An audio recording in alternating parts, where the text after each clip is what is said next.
Então, esse é o capítulo 8 do livro Plenitude, da Joana de Ângeles, né, que é Caminhos para a Saúde, e também faz parte da questão do sofrimento. A ideia surgiu montando a próxima palestra ali para as casas que a gente participa, né, a relação entre o pensamento, que a gente já sabe, né, e a saúde física, né.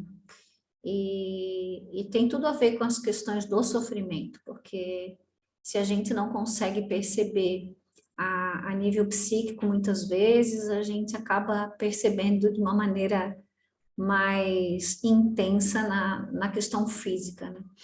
Então, que a gente sempre repete, mas é importante que a gente realmente compreenda que todas as questões de saúde, de doença, elas estão intimamente relacionadas ou simplesmente vinculadas à questão do pensamento, né? Desse equilíbrio entre mente e corpo. Quem é novo aqui, a gente tem lá no grupo no YouTube, a Tati Rocha fez umas aulas sobre chakras muito interessantes, quem quiser assistir. Então, os chakras, eles são 7 principais, né? E eles estão ligados a glândulas principais, como o timo, a hipófise, fugiu o nome agora, essa da garganta, que é a maioria a tireoide, né? Então, cada, cada chakra, que é o que recebe toda a energia, né? Ele está ligado a uma glândula, e essas glândulas estão ligadas a determinados órgãos do corpo. Então, só para a gente começar a entender, né? Todo esse funcionamento, toda essa descarga que a gente dá no corpo da gente o tempo inteiro, dependendo de como a gente pensa, né? De quais são os sentimentos que a gente tem. E vamos em frente. Gente, assim, ó, eu vou falando e vocês vão me interrompendo, por favor, tá? Para não ficar aquela... Não é uma aula, né? É uma conversa. Para não ficar aquela coisa só de um lado, por favor. Hoje eu estou apanhando aqui com PowerPoint, mas tudo bem. Então, a figurinha é bem sugestiva, né? Então, o equilíbrio ali entre mente e coração, que a gente tanto fala que nós somos muito mentais, ou seja, nós temos um hábito muito sério e condicionado. Então, a gente tudo passa pela mente, tudo passa por aquilo que a gente já conhece, então quase nada é novo. E a gente esquece, né, que esse condicionamento é o que trava muito, o que trava a gente o tempo inteiro. Então, as decisões que a gente toma na nossa vida, os sentimentos que a gente tem, por menos que pareça, porque é tão automático que a gente não percebe, eles estão intimamente ligados ao nosso condicionamento mental. Então, somos criaturas quase completamente condicionadas, por isso que a gente sofre tanto, né? E a questão do coração que a gente fala tanto, esse descer para o coração, é o sentimento, é o sentir com liberdade, né? É desamarrado desse condicionamento mental. Aí ela diz, a saúde integral, ou seja, a Joana fala muito do ser integral, né? Então, a saúde integral, a paz, a alegria interior resultam da lucidez mental, que elege os atos corretos para a existência modeladora da ascensão. Então, o que seria essa lucidez mental? E aí vamos começar a bater uma bola, né? O que para vocês, quem gostaria de comentar, assim, o que seria uma lucidez mental?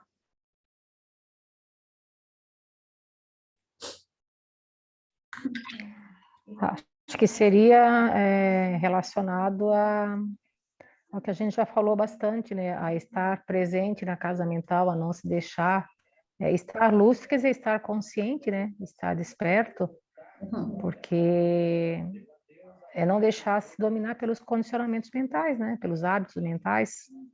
Eu acho que essa é a lucidez que pode, né? Que vai nos ajudar a encontrar o caminho e a fazer as sábias decisões, né? Sim. Pelo menos é assim que eu penso. Sim, porque ele diz assim, né, que essa saúde integral, ou seja, essa mente e corpo em sintonia, em equilíbrio, é resultado dessa lucidez mental. E, como tu dissesse, né, que é estar desperto, que é estar consciente, que elege os atos corretos para a existência modeladora, ou seja, eu preciso de lucidez para que então eu tenha a capacidade de eleger os atos corretos para a existência modeladora da ascensão, ou seja, para eu evoluir, para eu ascender, eu preciso de uma lucidez mental para que então eu escolha corretamente os meus atos. Parece é um texto pequeno, mas traz muita informação, porque existe uma distância muito grande, e eu falo de mim, né, também, entre o pensar, né, o saber da existência e o praticar, né, que seria essa integralidade, vamos dizer assim. Mas que está tudo bem, porque nós estamos num processo. Esse processo passa pelo conhecimento, né? Então, eu hoje conheço alguma coisa que eu desconhecia. Então, é um processo, né? Já existiu aí passos para frente. Então, a gente precisa, além de ter a paciência com a gente mesmo, mas esse estar presente é fundamental, porque é isso que vai trazer a oportunidade, ou seja, a sabedoria, para que eu eleja corretamente os meus atos. E ela diz, no decorrer a gente vai ver, que são a parte de pequenos atos, né? Porque às vezes a gente quer uma coisa grande, quer um feito grande, mas são essas coisas pequenas do dia a dia, que eu me pego pensando diferente, que cada um se pega pensando diferente, né? Pensando corretamente, em relação ao evangelho. Mais alguém quer falar sobre lucidez mental? Eu só queria fazer mais uma observação, Cris, sem querer Sim. ser chata, né? Não, imagina. Mas, para mim, né, falando de mim, ainda tem uma distância muito grande entre a percepção, né?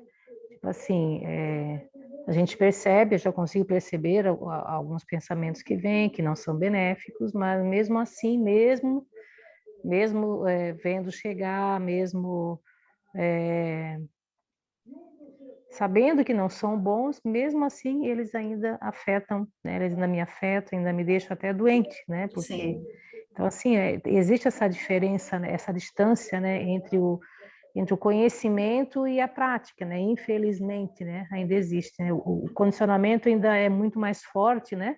Sim. Do que Então, do aí é que a onde, vontade até, né? sim, a gente requer paciência, por quê? Porque existem hábitos, né? E a gente sabe que um hábito, ele não se desconstrói de um dia para o outro, né? A gente não acorda de uma outra maneira de repente.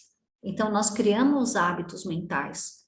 E como ela vai dizer ali na frente, é com a mudança, e aí vão haver as quedas, né?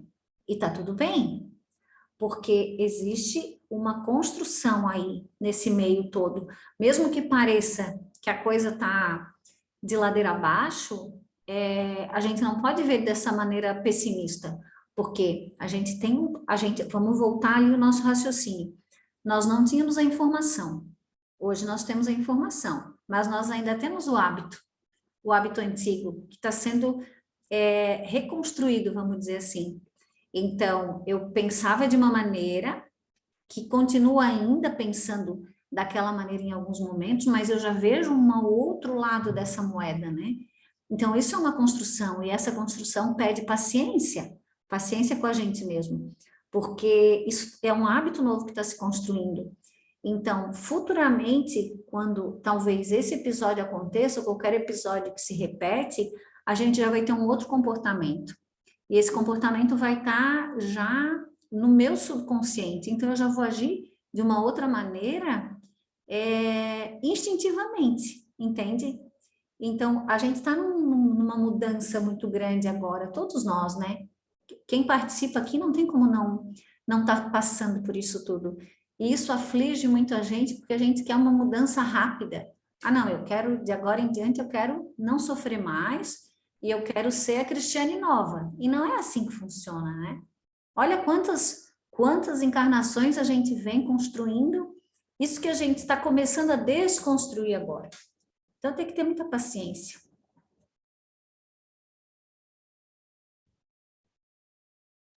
Gente, vamos lá, quem quiser falar, por favor, é só. E ela continua, o sofrimento é a via de redenção espiritual, né? A gente já falou de sofrimento na aula passada, na aula retrasada, em face do incompleto desenvolvimento moral do indivíduo, ou seja, temos um desenvolvimento precário, né? E a gente precisa do sofrimento para realmente chegar na salvação, que é a redenção espiritual, que é esse voltar para casa, né? E aí ele diz: opção pessoal é roteiro destituído de qualquer ação punitiva. Opção pessoal é roteiro destituído de qualquer ação punitiva, educando ou reeducando por meio dos mesmos mecanismos, graças aos quais houve comprometimento, desvio de rota, desrespeito às leis da vida, a sua presença vige enquanto se faz necessária a depuração. Então, mais uma vez a gente percebe que tudo está nas nossas mãos, né? Ou seja, houve uma transgressão à lei de Deus, essa lei da vida, e o sofrimento vem como bálsamo. Por mais que ele pareça doloroso e indevido, mas se a gente olha em profundidade, além dessa superfície que a gente está tão habituado, e quando a gente consegue olhar a vida como um todo, né? Deixa de olhar a nossa vida individualmente, a gente compreende que é necessário. Então, Deus nos dá a dose certa. Então, me passou um exemplo tão interessante essa semana, porque vou contar aqui, né? Mesmo que fique gravado, mas não tem problema. A família da minha mãe era de muitas posses, assim. Eu não sei se eu já contei isso para vocês. E meu avô morreu cedo, com 40 anos, e teve um revés, né, financeiro. Aí a minha avó, que era dona de muitas coisas e tinha muitas pessoas que faziam as coisas para ela em casa, tudo, ela teve que ser empregada doméstica, né, que não tem problema, mas só para entender a questão assim, né, dessa trajetória, né. E aí essa semana a gente estava falando aqui, nossa, como Deus é bom, né? Eu disse para minha mãe, mãe, se o vô não tivesse morrido, talvez hoje nós fôssemos insuportáveis. Eu acho graça porque assim, a vida traz um revés desse para que a gente se salve, porque às vezes a vaidade e a arrogância, ela é tão grande que se a vida me dá mais oportunidade para aquilo ali, eu vou ter uma queda espiritual muito grande. Eu não sei se eu me fiz compreender. E isso é para tudo. Então, às vezes, a gente abusou de uma tal maneira que não tem como a vida dar para a gente uma coisa que a gente vai lá e vai ter vai se afundar mais ainda. Então, é isso que a gente precisa cuidar. O que que eu quero da vida? Ah, eu quero mais dinheiro? Puxa, mas se eu já sou vaidoso, eu já sou arrogante, se eu tiver mais dinheiro, onde é que eu vou parar? Entende? E aí passa por várias situações. Se eu sou uma pessoa que tem um poder, uma necessidade de comandar, a vida vai me dar uma chefia no meu trabalho, será? Né? Muitas vezes a gente quer alguma coisa que não consegue. Puxa, e será que esse cargo não vai me afundar ainda mais? Eu estou preparada para exercer aquilo de uma maneira positiva? Então, é muito maravilhoso quando a gente consegue ver esse contexto como um todo, sabe? E entender que a vida dá exatamente o que a gente precisa. Por isso que em todos os livros que a gente lê sobre oração, sobre prece, a prece é aquela que eu me volto para Deus e peço, Senhor, me dá aquilo que for melhor para mim, né? Me conceda o que for melhor para mim. Se eu ainda estou naquele nível do petitório, né? Que o ideal é que eu não peça nada, que eu só ouça. Mas nós não sabemos o que é melhor para nós. Então, quando vem o sofrimento, que é via de redenção, eu acho ruim, né? Porque eu acho que eu não sou merecedora daquilo. Eu acho que eu estou sofrendo demais, que a minha vida é ruim e assim por diante, né? E essa depuração, ela se faz necessária, porque é só dessa maneira que a gente ascende. E quando não precisar mais passar por aquilo, por isso que ela não é punitiva. Ele diz assim, ela não é punitiva. porque a criatura precisa daquele movimento. Por mais que ela ache que ela não precisa. É como uma criança, né? Que a gente precisa educar. Então, enquanto houver necessidade de depuração e enquanto a gente continuar desrespeitando essas leis da vida, o sofrimento ele vai fazer parte da nossa existência. Não tem como ser diferente, né? Alguma dúvida, gente? Posso passar?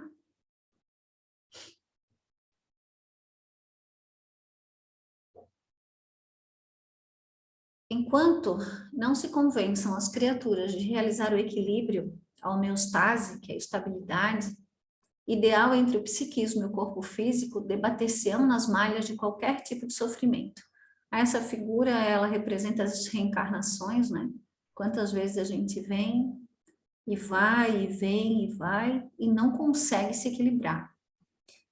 E isso está muito ligado ao comportamento mental, ou seja, aos hábitos que a gente criou. Porque como a gente falou lá no primeiro slide, existe um condicionamento, então existe um pensar da mesma maneira, né? Então eu encarno e desencarno, assim, ó, se a gente for, vamos esquecer as encarnações, se a gente fizer um paralelo aqui, como é que eu era há 20 anos atrás?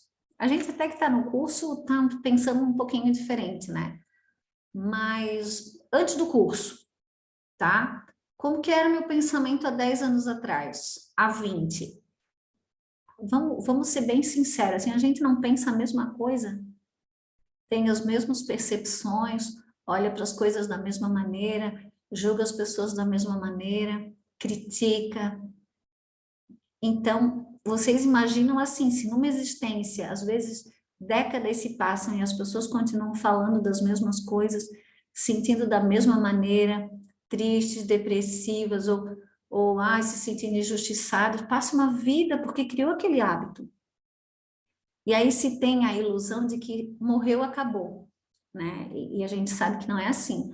A mente permanece da mesma maneira, pensando do mesmo jeito, e a gente encarna, tem todo um processo de, né, infantil e tal. Quando começa a abrir essa mala, lá na adolescência, tudo vem à tona. Toda raiva, toda mágoa, tudo, entende?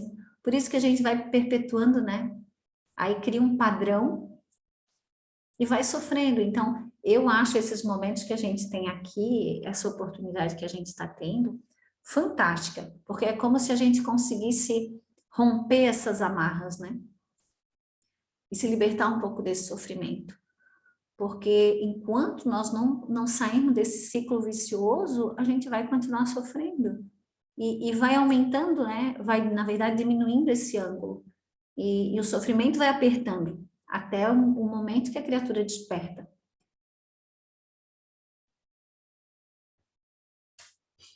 Tudo bem aí? Tudo bem.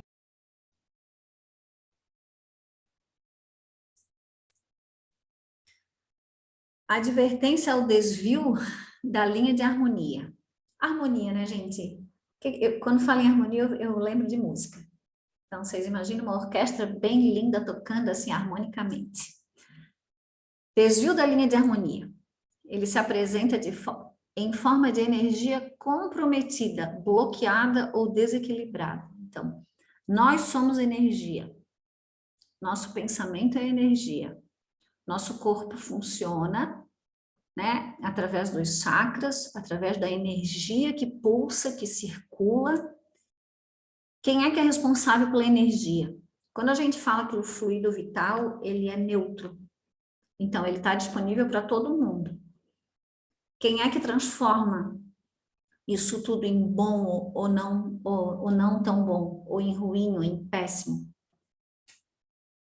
Somos nós, através do nosso pensamento, da nossa percepção, dos nossos sentimentos. Então, ela diz, a advertência ao desvio da linha de harmonia, ele se apresenta em forma de energia comprometida, bloqueada ou desequilibrada, facultando a instalação de doenças, de desares, de padecimentos de qualquer natureza. De qualquer natureza. Das doenças mais simples às doenças mais complexas, as degenerativas, porque muitas vezes a gente já traz desequilíbrios de vidas passadas, né, instalados, que eles podem, dependendo da conduta que a gente tem, nesse momento eles podem aflorar ou não, né, ser mais amenos ou mais agressivos, dependendo do comportamento, ou seja, e esse comportamento, às vezes, eu sou repetitiva, mas assim, ó, não é só com o outro, né? Porque às vezes a gente, quando fala em comportamento, a gente fala muito, eu sou boazinha com o outro, eu sou, né, raivosa, mas é comigo, como eu me trato, né? Como eu me vejo, como eu me sinto, porque essa é a grande questão, assim, o quanto eu olho para dentro de mim, e ela vai falar sobre isso. Essa minha criança ferida, né? Todas as mágoas que a gente carrega, todas as incertezas, todas as carências. E como a gente tem uma vida de fuga, né? Então a gente não olha para dentro da gente, a gente continua piorando essa situação. Porque como a gente usa muitas máscaras, por isso que fica tão difícil ver. Porque às vezes eu tenho uma conduta com o outro que é completamente distinta do que é na verdade, ou seja, de como eu me trato. Entende? Então, apesar de eu tratar o outro como eu me trato, às vezes eu uso essa máscara de boazinha, mas por dentro ali eu tô completamente diferente, né? Tô me autoflagelando, tô me culpando, tô me sentindo realmente desvalorizada. E é isso que atrapalha tanto o nosso desenvolvimento, porque a gente não fala da gente, né? A gente tem essa necessidade muitas vezes de vestir a capa da Mulher Maravilha e dizer para as pessoas e fazer com que as pessoas percebam que nós somos muito fortes e que nada de ruim passa por a nossa cabeça, que a gente enfrenta tudo, e não é verdade. Então, tudo isso precisa ser olhado com muita calma, com muita bondade, né? E a gente precisa se tratar muito bem, admitir os momentos de tristeza, de angústia, porque todos nós passamos por isso, né? Não acredito que aqui nesse grupo e grande parte da humanidade, né, não consiga ser 100%, né, forte o tempo inteiro. Então, que a gente possa, né, começar a se equilibrar dessa maneira, se tratando muito bem.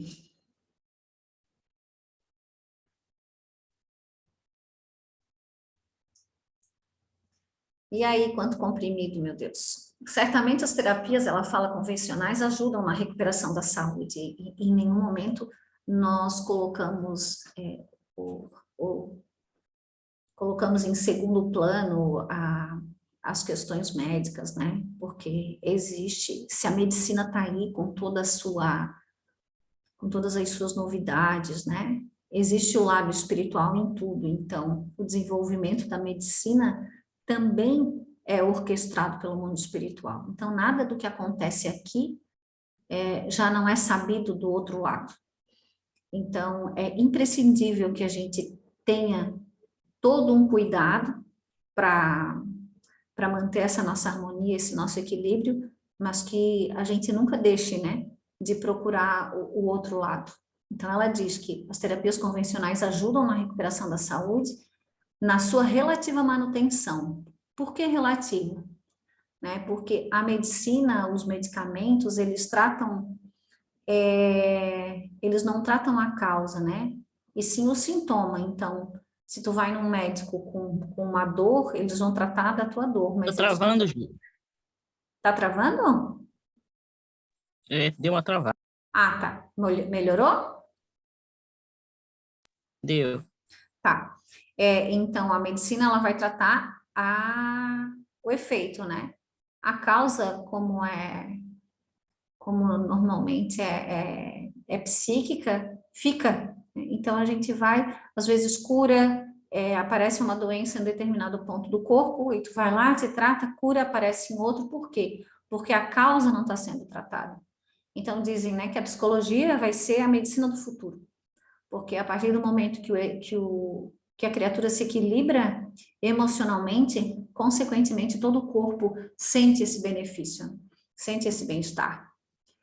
Então, todavia, somente os fatores internos, que respondem pelo comportamento emocional e social, podem criar as condições permanentes de bem-estar erradicando as causas penosas, proporcionando outras novas que compensarão aquelas, se não superadas, promovendo o equilíbrio estrutural do ser. Então, a gente está nesse momento, né? E a humanidade está, se a gente observar, meu Deus, é remédio para tudo. Então, as farmácias, elas parecem flores, né? Elas brotam em cada esquina, tem uma farmácia nova. Mas é hoje, né? Ninguém pensa muito mais assim, tem uma dor, corre para tomar um medicamento. Né? A grande maioria não percebe essa ligação de equilíbrio emocional e fator dor, né? Doença. Ai, gente, vocês estão muito quietos, por favor. Ô, Cris, Oi. a propósito dessa coisa de remédio, né? Eu estava vendo uma reportagem na TV né, sobre as pessoas que perderam a saúde de tanto tomar remédio. Uhum. Não tem espiritualmente quanto pesa essa coisa, porque eu sempre falo, né? Quando você compra cocaína e maconha na rua, você é considerado drogado e traficante, né? Agora, quando você compra na farmácia, é tentar curar. Sim. Você está se curando, em vez de você estar se suicidando do mesmo modo que você está comprando a droga ali na esquina. Mas não tem, a nível espiritual, não é a mesma coisa de ser um drogado que compra droga na esquina? Então, é interessante essa tua fala, né? E me veio muito claramente, assim, né? Nós vamos falar um pouco para frente em força de vontade, né? Então, o que é mais cômodo? É importante que a gente reflita sobre isso. A gente tem um hábito, né? Então, a pessoa deixa de dormir. Como hoje em dia tem muita gente que não consegue dormir sem medicamento. O que é mais fácil? Eu ir lá, comprar um remédio para dormir, né?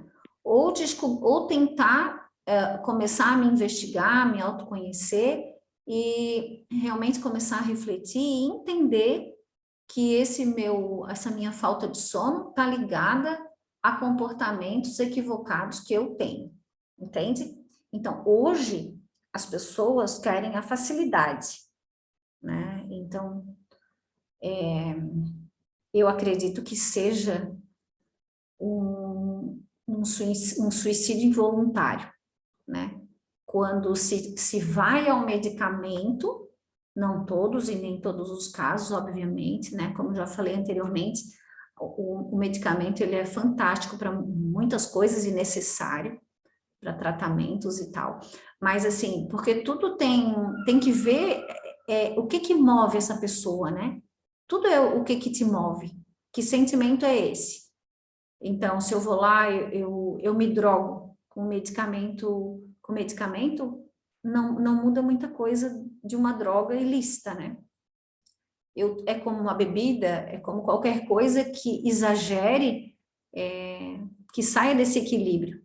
Então, quantas mortes que no mundo espiritual elas são interpretadas como um suicídio involuntário, né? Até o alimento, se tu é uma pessoa que tu come, sei lá, Você tá gordura travando. demais, tu come gordura demais, Travou, Cris. travou? Ai, que coisa. Pior que eu não tenho como sair daqui. Voltou? É só a Tinelli que tá travando? Cris.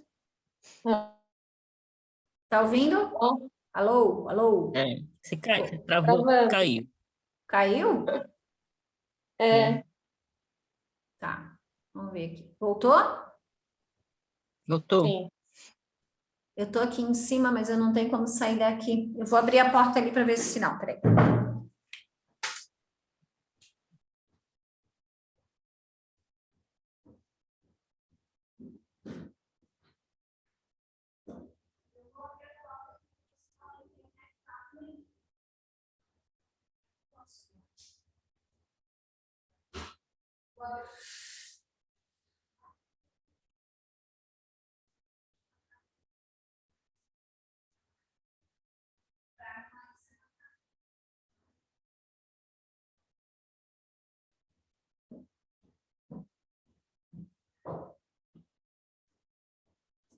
Dois, cinco já. Vamos ver se melhorou. Eu abri as portas lá.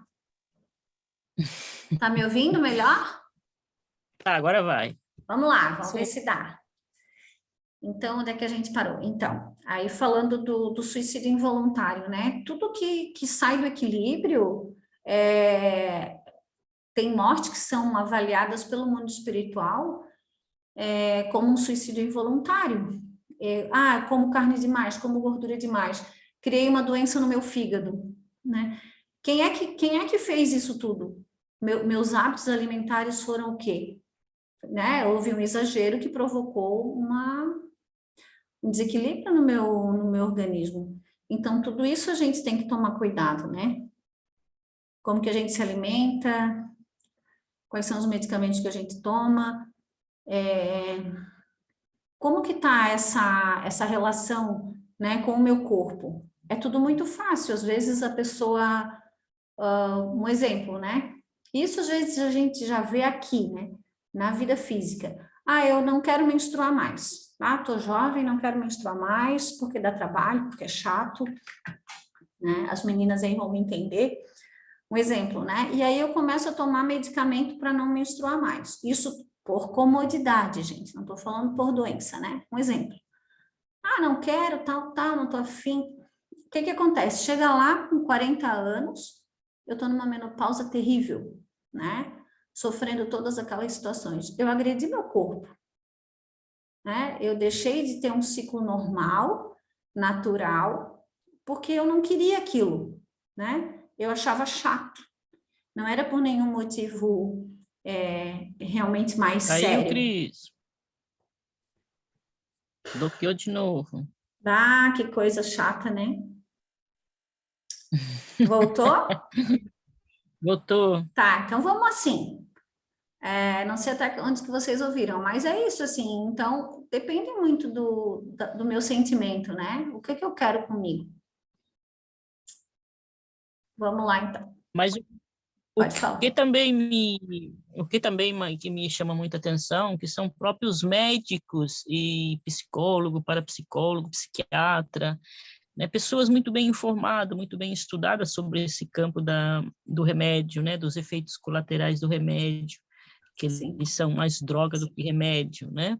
Sim. São eles mesmos que a pessoa vai lá, de repente a pessoa está assim meia tristinha, que não é uma depressão, eles já dão remédio para depressão, né? Uhum. Eu acho que psicólogo e parapsicólogo e médico não sabe o que é depressão. Ou de repente a pessoa tá chorando porque perdeu o namorado, porque perdeu R$ 5, ou que não, sei lá, não conseguiu comprar um vestido, né? Sim. E aí, já dá remédio para depressão. Então, assim, por exemplo, um exemplo teve com a minha mãe, né? A minha mãe sofria de Alzheimer, né? E aí, a um certo ponto, o médico deu remédio de depressão para minha mãe. Eu falei, mas se ela não tem mais nem o cérebro, por que você vai dar remédio para depressão? É um contrassenso, você matar primeiro a pessoa. Eu era contra, mas como eu sou de uma família que tem 10 filhos, então meus irmãos eram a maioria, e era a favor de dar esse remédio para ela. Eu falei, pelo amor de Deus, não dá esse remédio para ela, porque o que ela vai dizer? Por que diz que ela tem depressão? Se ela não, uma pessoa que sofre de Alzheimer, que senso tem? Isso aí é drogar uma pessoa e fazer uma pessoa morrer antes do tempo, na minha opinião. Eu não sou muito boba em medicina, porque eu trabalhei muito tempo com isso, né? Então, assim, os próprios médicos, psicólogos, psiquiatra, que sabem disso, são eles que estão dando remédio para as pessoas sem que a pessoa tenha aquele problema. Porque eu acho que confundir depressão porque perdeu R$ 5, eu acho que é muito grave isso dali, né? Porque diz, eu não consigo dormir. Não consegue dormir, mas não é que tu não vai dormir a vida inteira. Não consegue dormir por uma noite, 2, 3, vai, mas a vida inteira tu vai dormir. Que necessidade tem de dar remédio para dormir a vida inteira? Então, mas aí eu acho que eu concordo contigo plenamente, mas a gente precisa ter uma visão um pouco maior disso tudo, assim, ó. Isso é um conjunto, né? O nosso mundo, ele está caminhando para isso. Ainda falei semana passada, né? Da mensagem lá do amigo. Ele diz, ó, a gente está caminhando para um abismo numa pseudo-alegria, ou seja, numa alegria, numa falsa alegria, né? E esse procedimento médico, ele colabora com o quê? É o anestesiar, né, das emoções. Então, ninguém quer se tratar, ninguém quer se ver, a gente quer fugir. Então, é muito mais fácil anestesiar essas emoções e seguir em frente, fazendo de conta que está tudo bem. E fora aí, a gente não vai entrar nessas questões farmacêuticas, de materialistas, né? Porque acho que nem cabe aqui. Mas tem, por trás tem tudo isso, né? Dessas questões do capitalismo, de todo mundo querer ganhar. E isso tudo colabora para esse quadro, né? Esse quadro egoísta que se vive, de cada um só pensa em si e cada um que se anestesia e vai vivendo a vida dessa maneira. Então, por isso que a gente sofre tanto, por isso que a humanidade vem sofrendo tanto. Eu estava vendo ainda, eu não assisti o programa, mas eu ouvi uma chamada assim, jovens se cortam em grupo, né? Aqueles cortes que eles fazem em grupo, tentam suicídio em grupo. Então, olha que ponto que a gente chega, né? Da banalização da vida mesmo. Então, todo mundo foge de si. E esse é um sofrimento. Agora está dando estabilidade. Estão me ouvindo bem ainda? Sim, Tá. sim. Então, vamos em frente. Jesus sintetizou... Não consigo ler o que está ali. Alguém consegue ler a primeira frase para mim? Jesus sintetizou no amor No amor. força poderosa. Ok, obrigada. Então, Jesus sintetizou no amor força poderosa para a anulação das causas infelizes do sofrimento e para a sua compensação pelo bem. Então, quando a gente fala em amor, parece uma coisa, né, muito romantizada, mas o amor ele é necessário para o nosso próprio bem-estar.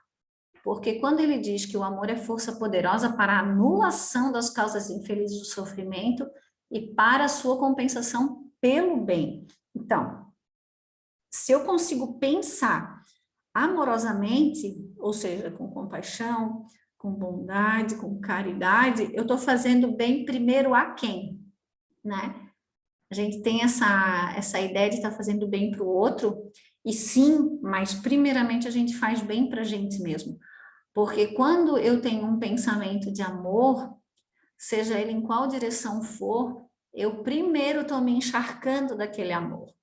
Ou seja, eu estou me pacificando, né? Me equilibrando, porque nós somos feitos para isso, para doar, né? Para a gente se doar, para a gente amar, e não para todo o contrário.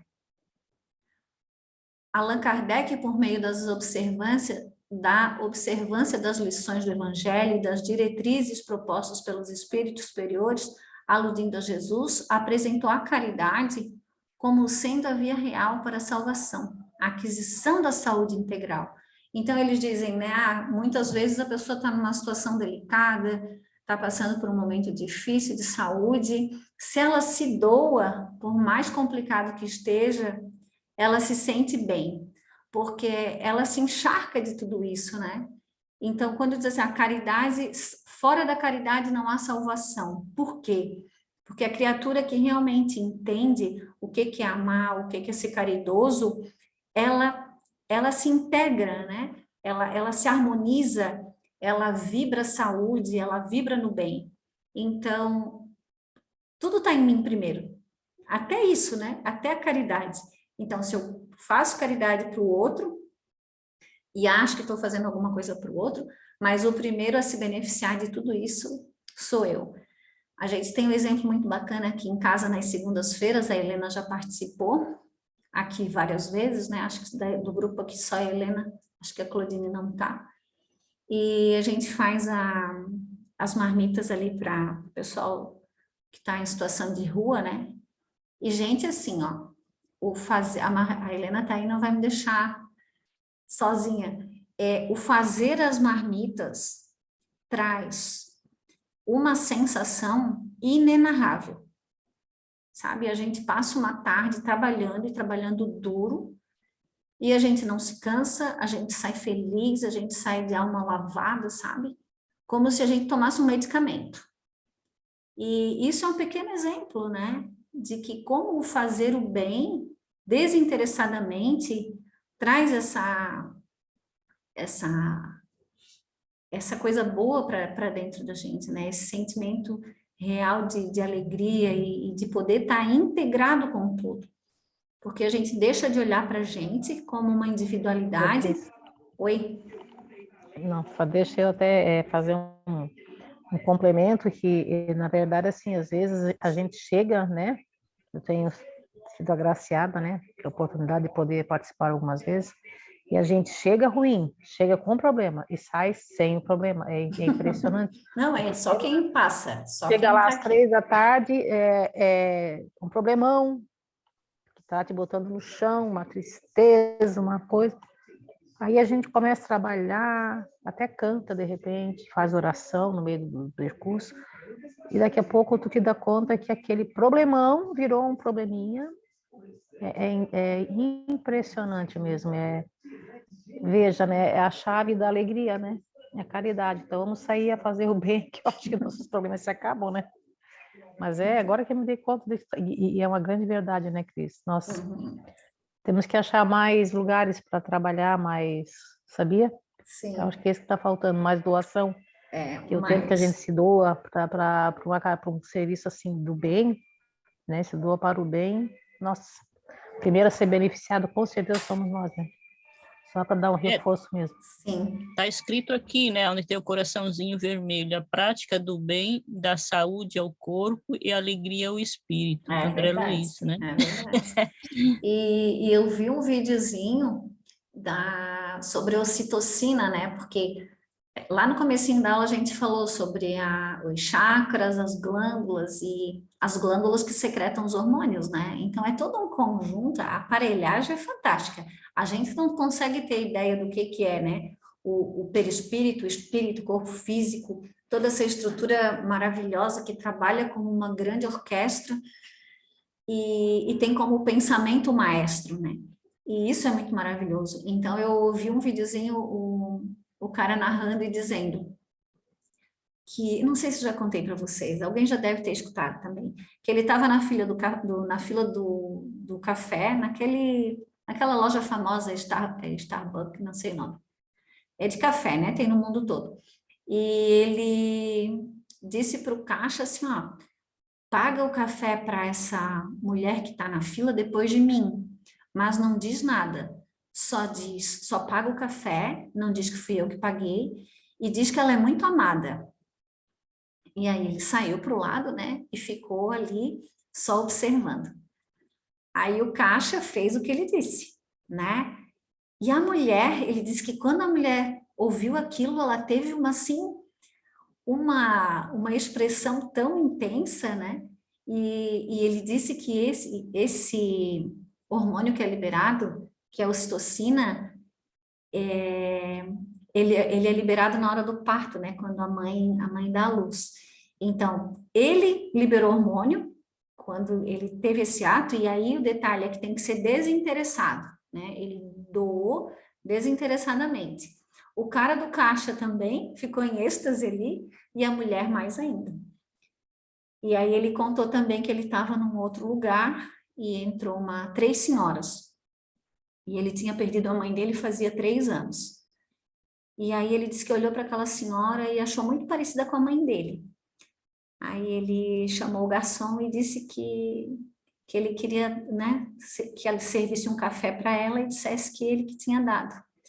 Aí o garçom serviu, aí a mulher levantou, veio até ele, deu um abraço nele e disse que tinha perdido um filho da idade dele fazia 1 mês, né? E ele disse que também foi uma sensação tão maravilhosa que é indescritível e a gente não consegue comparar com nada material. Esse é o segredo. Então, nós somos criados para doar, para se doar, né? Para celebrar com o outro. E a gente tem um movimento completamente contrário disso. Por isso que a gente sofre tanto. Então, essas experiências de doação, né, verdadeira, de trabalho, de se integrar com quem precisa, seja o que for, traz tanta alegria por isso, né? Porque a gente está utilizando mecanismos que foram feitos para isso, que foram feitos para que a gente realmente cresça e se alegre, e que poucos são utilizados, porque a gente usa só o outro lado, né? o lado pessimista da vida. Vamos lá, esqueci a minha água. Aí ele fala da caridade ainda, né? A caridade, que é o amor na sua expressão mais elevada, para ser real, exige a iluminação de quem a pratica, facultando-lhe ao mesmo tempo um constante aprimoramento de propósitos que induzem a abnegação e a vitória sobre as tendências primitivas que permanecem dominadoras. Então, o que é a caridade? O professor Maurício fala que no planeta, nesse planeta que a gente vive de provas e expiações, nós não praticamos a caridade, e sim a benemerência, porque a caridade verdadeira, ela é desinteressada. E a maioria de nós ainda não tem essa capacidade, porque a gente espera sempre alguma coisa, ou um olhar, ou muito obrigada, ou algum agradecimento, né? E a caridade verdadeira, ela é totalmente desinteressada. E aí ele ainda diz, né? Porque a gente precisa estar praticando, se aprimorando, porque existem ainda as tendências primitivas que permanecem dominadoras. E aí vem lá a fala da Helena no começo, né? Que a gente aprende, que a gente lê, mas que a gente continua caindo. Mas tem que ser dessa maneira. Porque, do contrário, não tem como a gente vencer essas tendências de um dia para o outro. É uma construção, né? É uma sementinha que tu planta, que tu vai regando, regando, até que essa flor, né, surja, essa árvore cresça e dê frutos. E isso demora um tempo, né? Exige persistência, vontade, disciplina, objetivo, né? Saber o que eu quero, aonde eu quero chegar. Isso é fundamental. Porque na hora da tempestade, se eu não souber aonde eu quero chegar, eu simplesmente me perco, né? Então, pelo seu extraordinário conteúdo emocional, ó, extraordinário conteúdo emocional, a caridade dulcifica aquele que a pratica e abençoa quem a recebe, dignificando, promovendo e ajudando a superar-se. Então, se a gente pudesse dar uma receita, né, para melhorar a saúde, o que seria? Caridade. Caridade de manhã, caridade meio-dia, caridade à noite. E a caridade, assim, o olhar para o outro, que aí vamos falar em benemerência, ou seja, qualquer outra situação, que a palavra em si não importa, mas quando a gente olha para o problema do vizinho, né, da pessoa que se apresenta ali na frente da gente, que na maioria das vezes é maior que o que a gente tem, a gente vê o quanto a vida da gente ainda é tranquila, né? Frente a tantas mazelas que tanta gente passa, tantas histórias, né? Tanto sofrimento. Muitas pessoas, desde que nascem, né, já vêm sofrendo, muitos não têm a mãe. Nossa, eu mesma já ouvi muitas histórias. Então, isso é maravilhoso. A vida traz essas oportunidades para que a gente veja e entenda, né? Olha, a tua vida é muito boa. Então, faz parte desse conjunto, né? Vai trazendo forças para a gente se superar.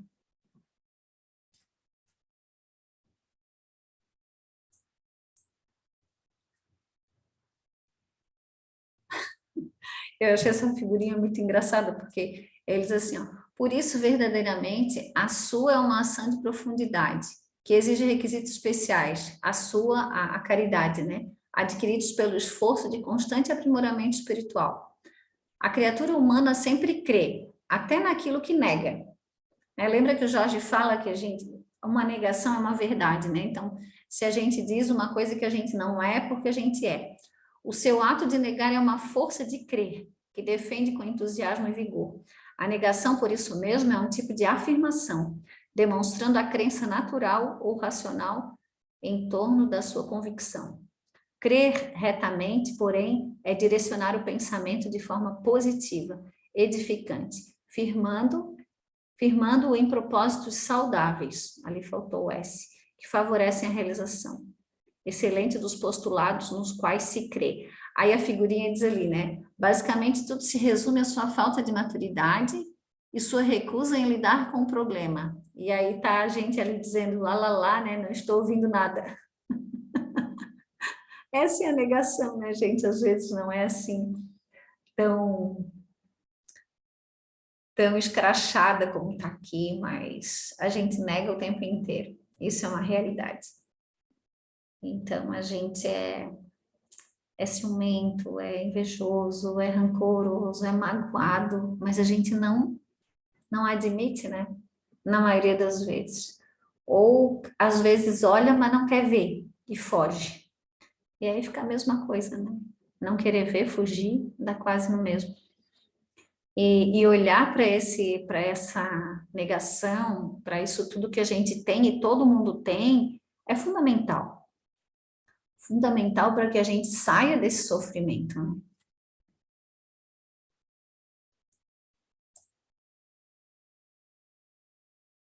Diante de todos os enfermos que o buscavam, Jesus era peremptório, ou seja, ele era firme, né? Quanto ao ato do paciente crer nele e na recuperação da saúde. A sua resposta positiva criava a reação orgânica favorável à movimentação da energia bloqueada pelos condicionamentos doentios. Então, assim, ó, esse slide é um slide importante. E aí eu vou fazer uma pergunta para vocês.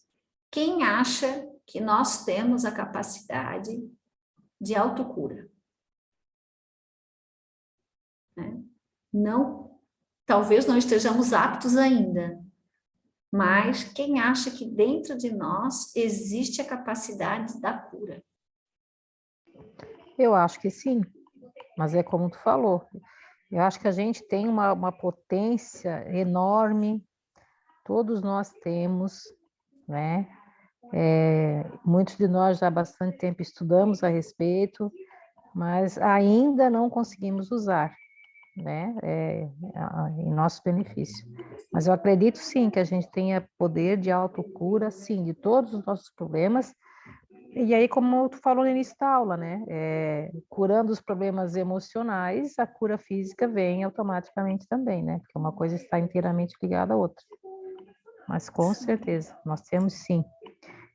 Me dou como exemplo até essa questão que eu agora vivo numa montanha russa, né? Ora lá em cima, ora lá embaixo. E assim, eu acho que todos nós somos assim, né?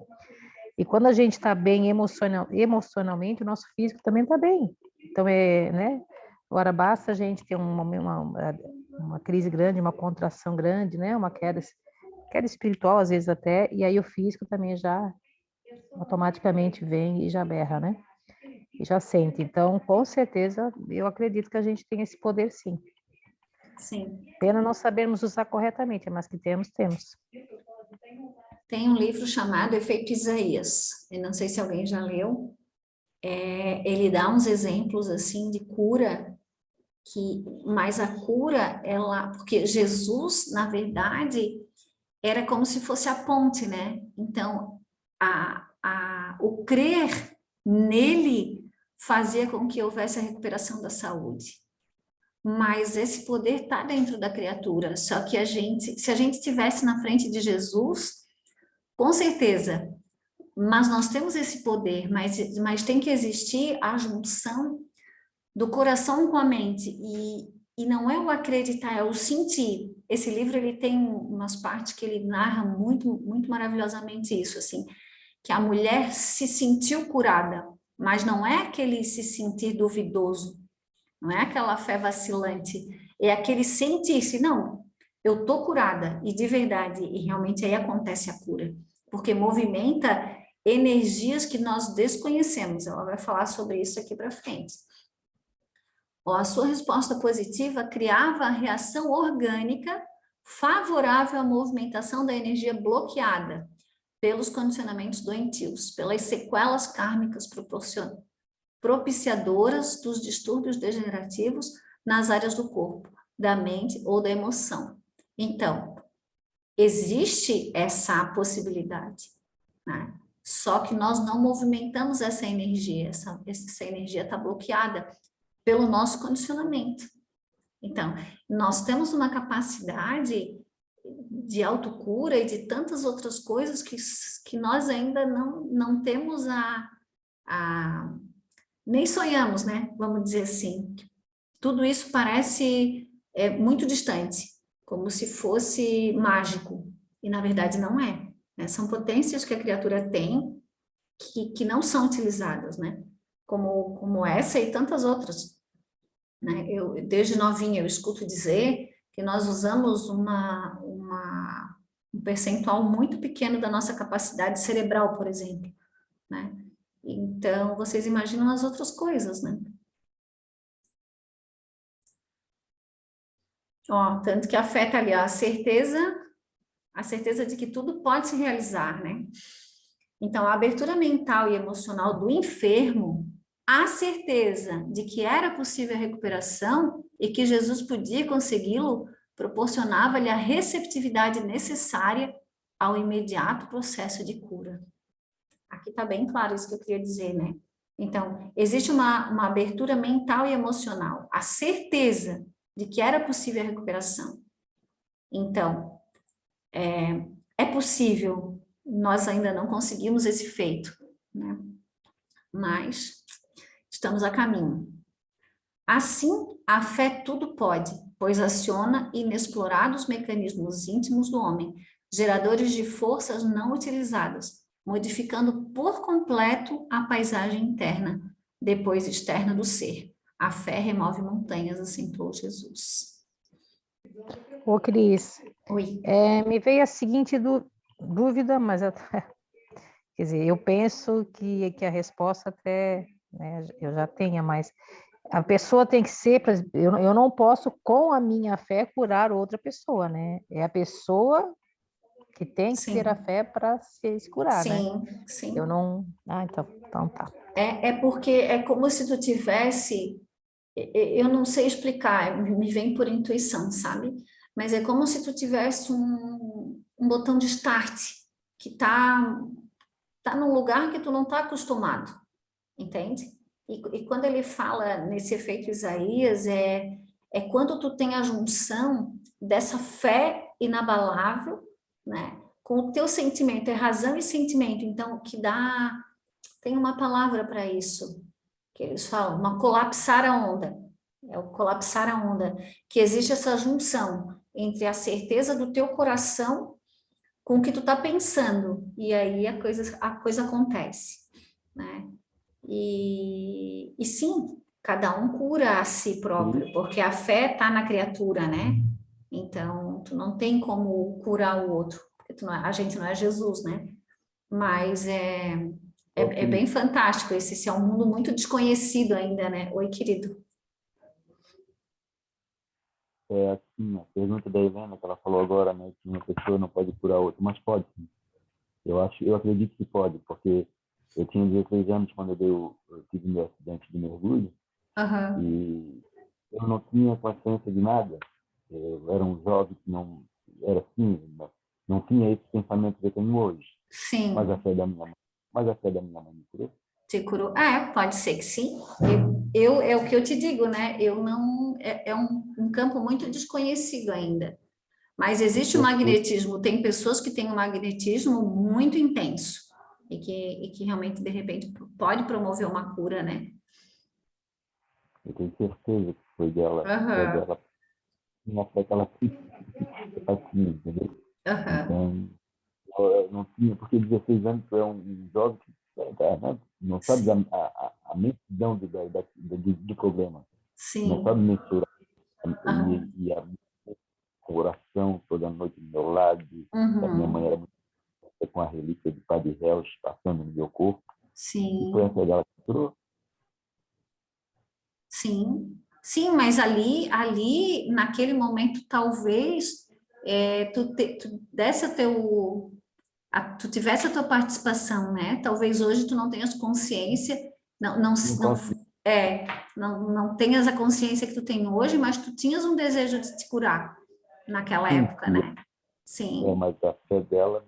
Sim, com certeza. Foi o carro. E quando a gente ora pelos outros, né? Porque assim, ó, existe uma outra situação, porque tudo é um conjunto, né? Então, quando a gente ora no nosso grupo de oração, lá todas as noites a gente pede por um, pede por outro. A fé, a oração, ela tem um poder, gente, olha, indescritível. Só quem vivencia, né? E quando tu ora por alguém, tu emite a tua energia e tu ajuda com que a espiritualidade chegue até aquela criatura, né? Tu tá pedindo, então não existe prece sem resposta. Isso a gente já viu, né? Então, existem as centrais de prece, então é um mundo muito maravilhoso, não é só matéria, porque a gente só vê o corpo físico e acredita muitas vezes que só existe isso, mas existe um mundo invisível muito maravilhoso que a gente desconhece. Basta que a gente se conecte, né? E ela também vai falar sobre isso. A minha fala, a fala de cada um, o sentimento, a fala, é um conjunto. Quando a pessoa começa a ter o hábito de se aquietar, né, de fazer meditação, então tudo isso vai favorecendo para que essa ligação se estreite ainda mais. Então, eu acredito que o sofrimento, ele está muito exacerbado na nossa sociedade, na vida que as pessoas levam, porque nós estamos pegando o caminho contrário. Então, o caminho do afastamento. Então, a gente não tem mais essa comunhão com esse invisível. As pessoas vivem como se não existisse nada além do mundo físico, né? E a gente sabe que não é assim. O mundo espiritual, ele é muito mais rico, né? Do que esse mundo que a gente vê só com os olhos, com os sentidos, com os 5 sentidos, né?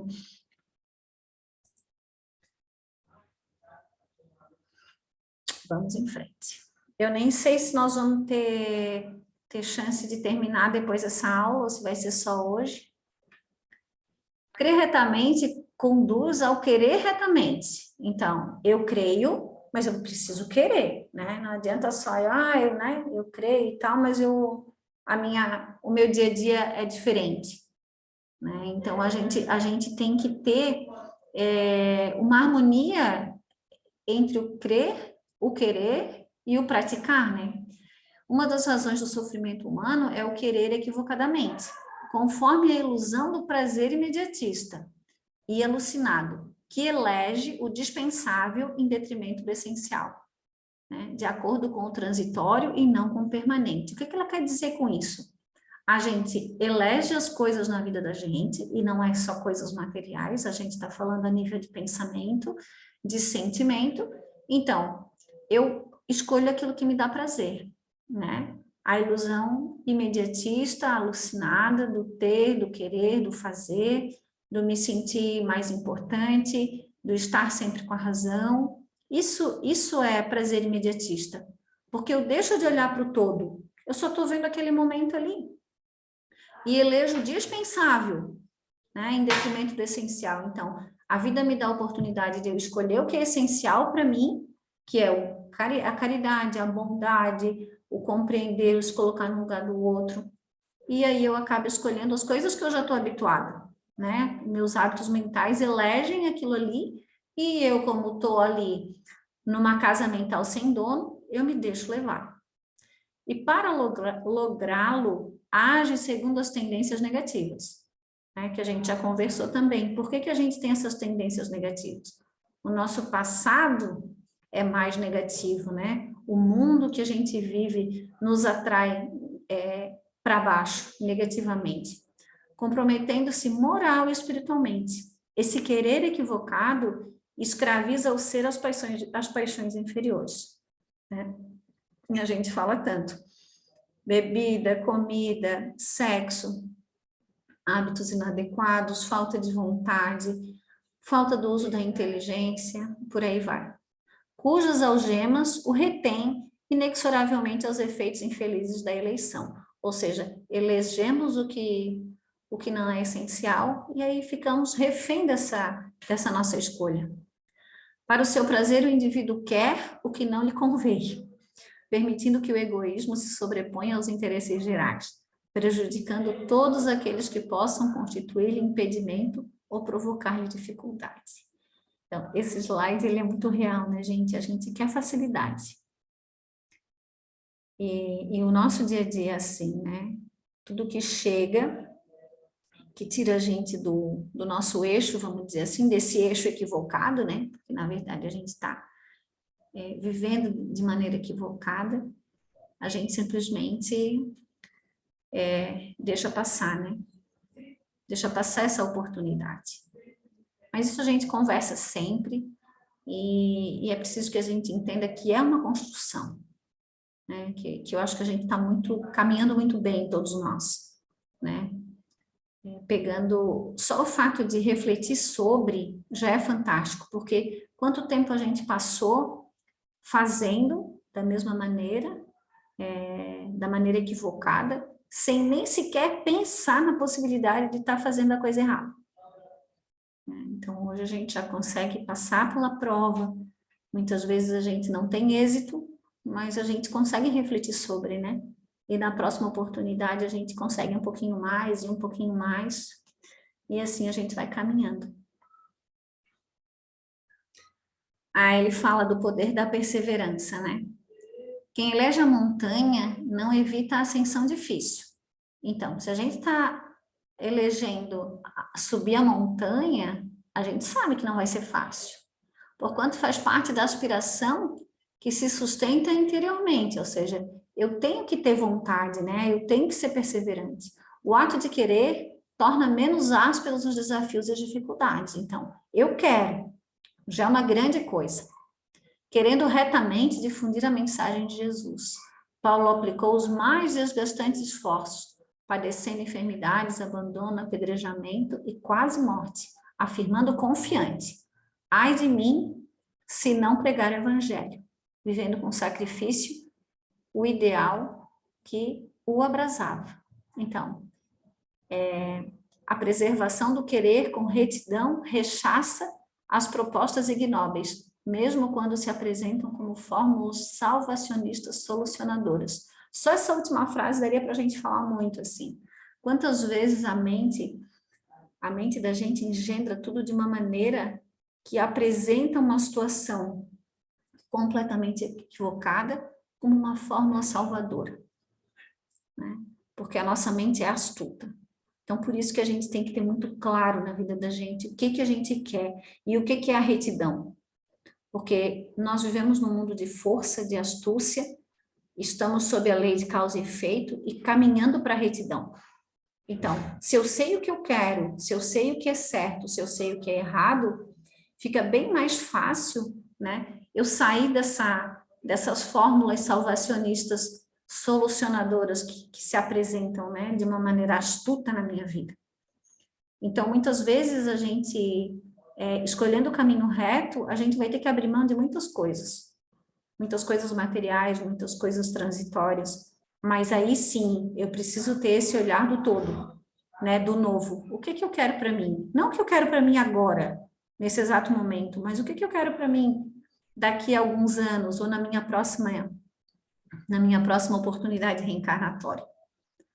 Porque quando a gente consegue começar a observar a vida de um plano maior, eu percebo que tudo é transitório, nenhum sofrimento vai ficar para sempre. Porque o que é o para sempre? Né? Essa vida é daqui a, sei lá, 20 anos eu desencarnar, 30? Né? Ou eu estou passando uma dificuldade agora, financeira, de saúde, e isso vai passar. Né? E a vida não termina. Eu só perco o meu corpo físico, mas o meu espírito permanece vivo. Né? E aí, quando a gente compreende isso tudo com o coração, que tu entende que tudo que tu faz, que tudo que tu pensa, que tudo que tu, né, que tu coloca para o outro, para ti mesmo, tu tá construindo uma bagagem para levar para outra vida. Né? Então, quando a gente começa a ter realmente essa percepção, tudo muda de figura. As coisas deixam de ter tanto valor, as coisas materiais, né? Tudo bem aí, gente? Estou falando um monte. Tudo bem, uma aula maravilhosa, não te preocupa. Vamos lá. Para mim mesmo, nossa, 15 né? para as 9 já. Papelzinho bem colocado. Oi, querido, fala. E se não tem hoje, vamos tentar um espacinho para nós terminar essa aula, porque, como a Helena falou, maravilhosa. Tá bom. Jesus sempre quis retamente e sempre assim agiu, ou seja, Jesus é um exemplo, né, de conduta. E ontem eu ainda estava lendo para uma amiga nossa que estava aqui, eu perguntei para ela, tu sabes o que o Espiritismo fala sobre o sábado de Aleluia, onde foi Jesus, né? Antes dele aparecer, para onde que ele foi, né? Ele foi socorrer Judas no umbral. Então, Jesus é um exemplo para nós, de amor, de bondade, né?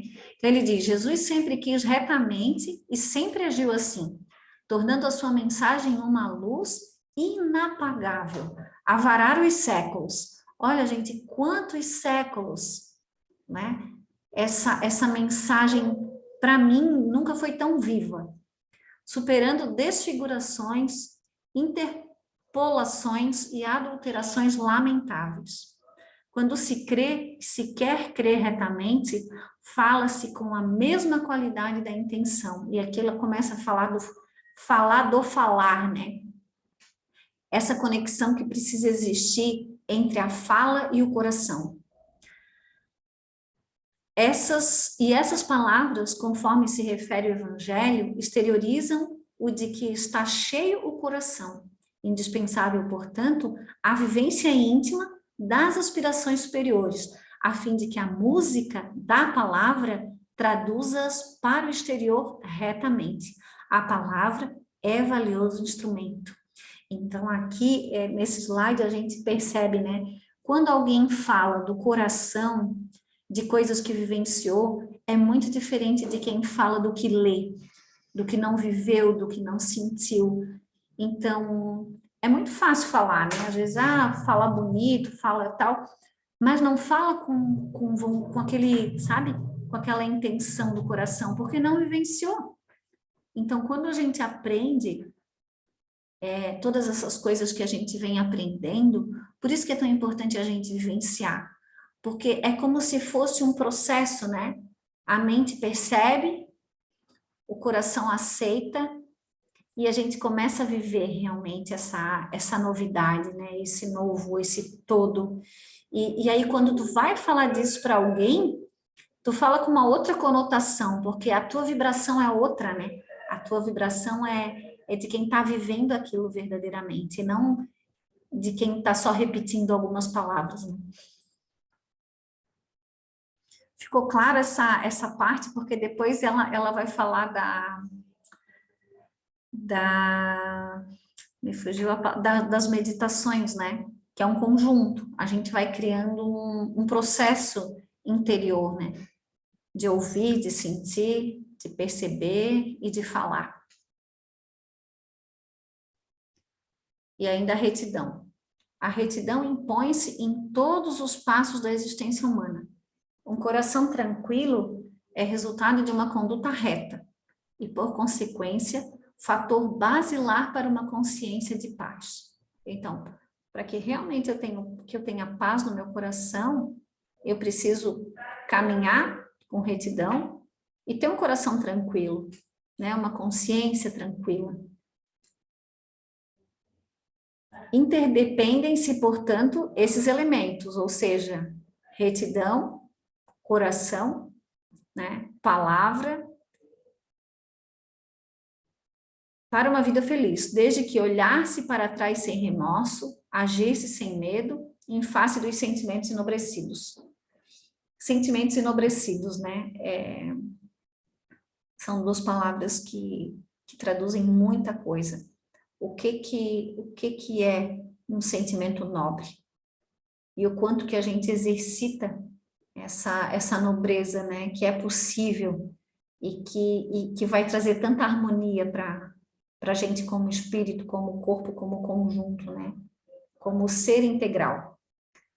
E ele ainda diz, produzem um estado de paz que nada perturba, porque é enraizada na maneira de operar, conduzido a caminhada retamente. O mundo progrediu sempre graças àqueles que agem com retidão. Os seus exemplos de dedicação, as causas dignificadoras, tornaram-se a base do processo de engrandecimento da vida e das demais criaturas. Se a gente olhar um pouco da história da humanidade, né, os homens que deixaram suas marcas, assim, nunca é pelo poder, pelo poder material, né? Pela riqueza, pela quantidade de súditos, pelo reino que, né? Isso positivamente que eu quero dizer. Mas quem é que deixa realmente a sua raiz, né? O seu ensinamento? É aquela criatura que realmente é voltada para o bem, para Deus, que traz todos esses ensinamentos, né? E mesmo com isso, a gente não consegue, a humanidade não consegue fazer esse retorno, por mais que a gente tenha todos esses exemplos, né? Então... Mas são essas pessoas que mantêm um certo equilíbrio, né, no planeta, né, Cris? Sim. Porque uma pessoa, vamos falar assim, um Chico Xavier da vida, né? Posto numa balança, quantas pessoas, né? Sim. Quer dizer, quantas pessoas, como é que eu vou te falar?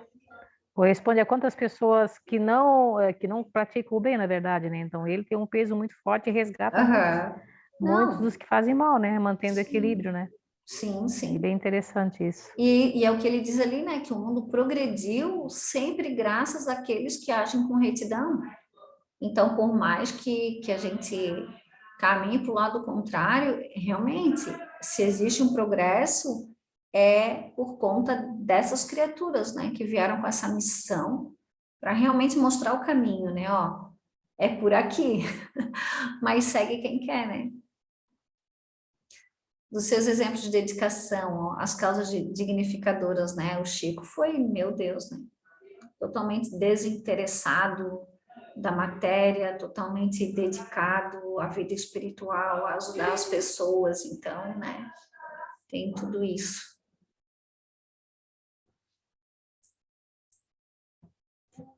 Crer, querer, só um pouquinho.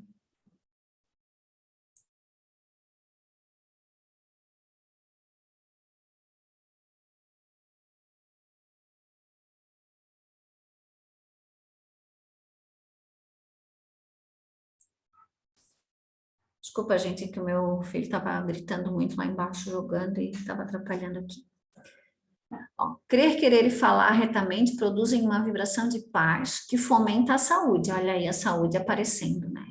Alterando o comportamento emocional que refaz o equilíbrio da energia. Então, a gente precisa equilibrar essa energia.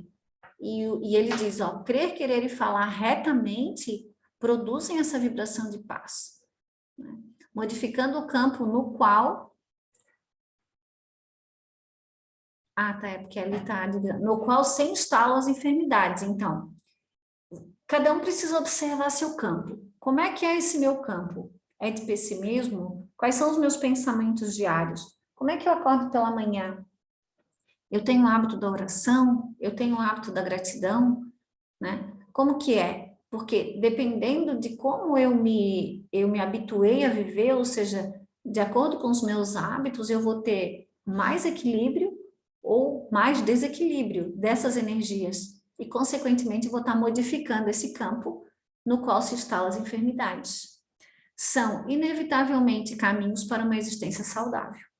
Logo surge o momento da ação, que equivale à diretriz do operar retamente. Ó, ele fala em retidão o tempo todo.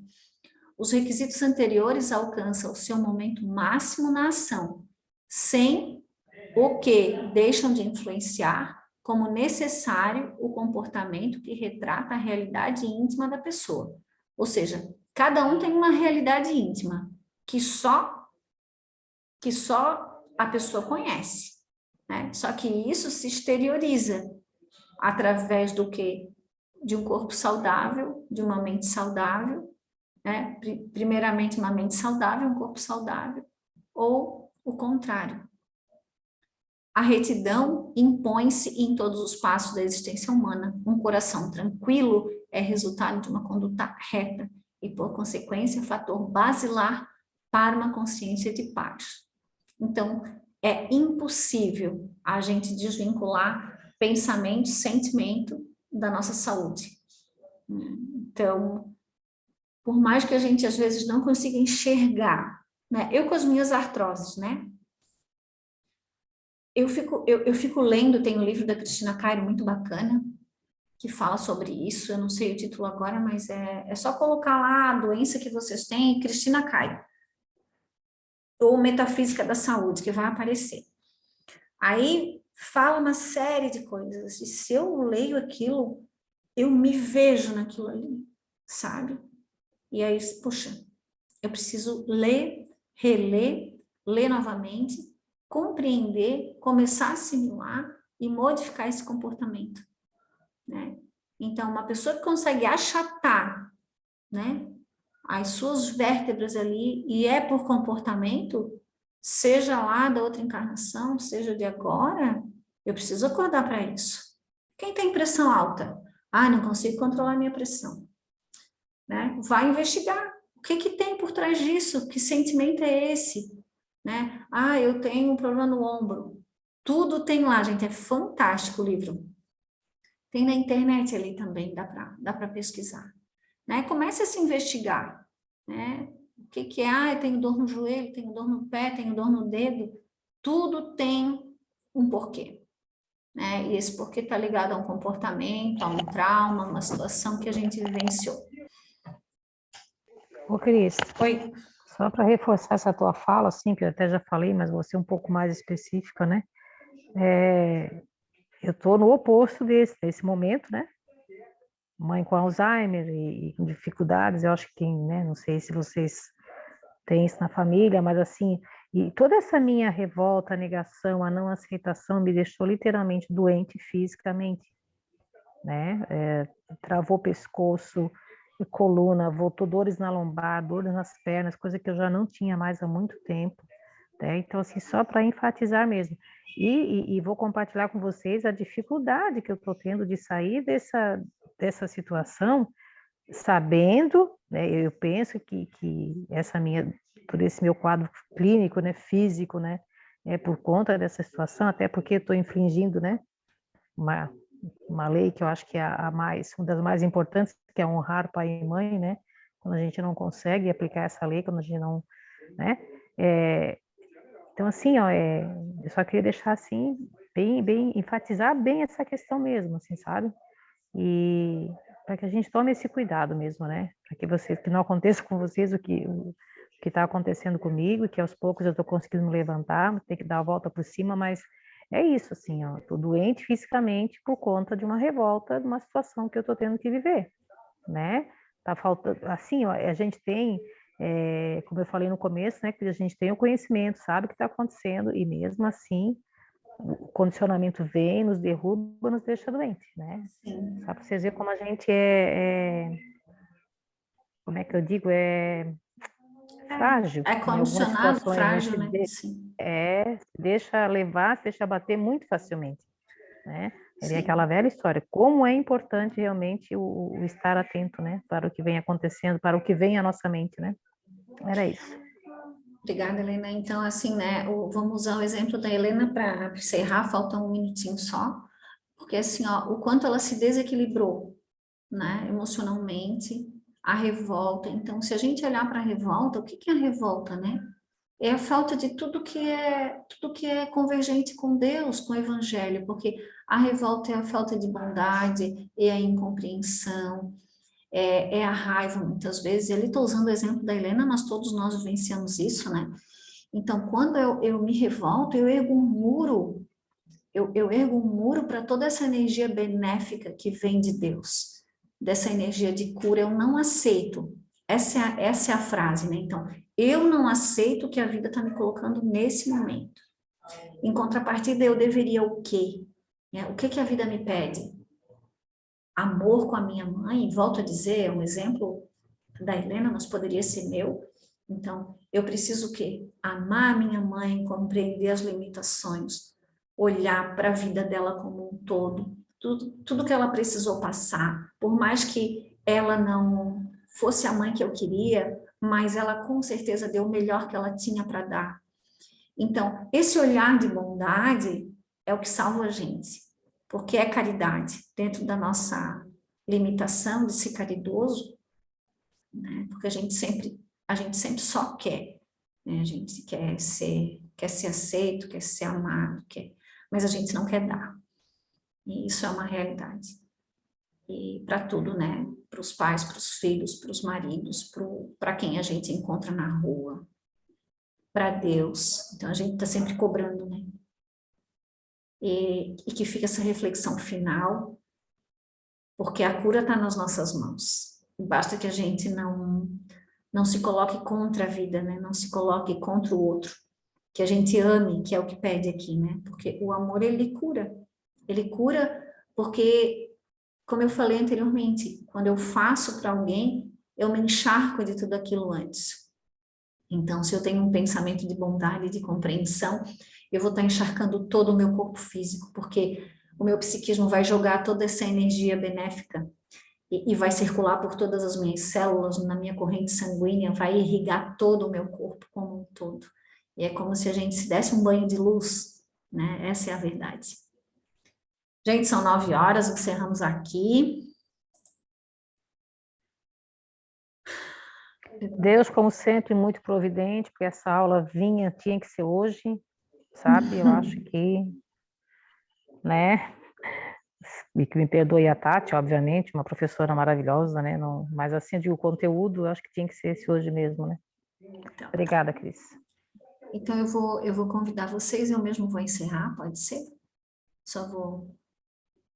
Então, cada um na sua residência nesse momento possa elevar verdadeiramente seus pensamentos a Deus e a Jesus, agradecendo a oportunidade, todo o auxílio que tivemos, todo o auxílio espiritual, e cada um possa sentir as benesses dessa energia que está sendo colocada nas nossas residências, no nosso corpo físico, através do nosso perispírito, que a nossa mente seja inundada, o nosso coração seja inundado de muita paz, de muito amor, de muita harmonia, refazendo esse equilíbrio, que esse corpo físico possa se sentir fortalecido, curado.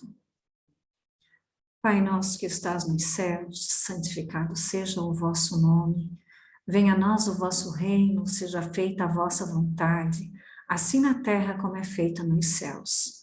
O pão nosso de cada dia nos dai hoje, Senhor. Perdoai as nossas ofensas, assim como nós perdoamos a quem nos tem ofendido, e não nos deixeis cair em tentações. Livra-nos, Pai, de tudo que seja mal, e que assim seja.